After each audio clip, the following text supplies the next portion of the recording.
জীবন থেকে যদি অপ্রয়োজনীয় জিনিসগুলো এভাবে ছুঁড়ে ফেলতে পারতেন, তাহলে আজকে জাস্ট লিভ মি অ্যালোন বলে এভাবে চিৎকার করতে হতো না। কি চান এখানে? নিঃস্ব মানুষের কাছে কিছু চাওয়ার থাকে না। তাহলে এখানে কেন এসেছেন? প্রয়োজনে মানুষ মানুষের কাছে আসে। একটা কথা বলুন তো সাইম সাহেব, আপনি যতটা পৌরসত্ব বাইরে দেখান, ততটা পৌরসত্ব কি কখনো ঘরে দেখিয়েছিলেন? মানে? মানে এত কিছু হয়ে যাচ্ছে, আপনি কখনো আপনার বর্তমান স্ত্রীর ব্যাপারে কোনো পদক্ষেপ নিয়েছেন? ভয় পান স্ত্রীকে? কিসের ভয়? কেন?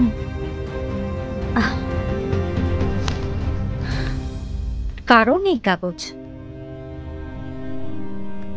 নিন, ফটোকপি। কিসের কাগজ? আপনার মৃত স্ত্রী সাইমার পোস্টমর্টেম রিপোর্ট। আপনার সাথে আমার আদালতে দেখা হবে।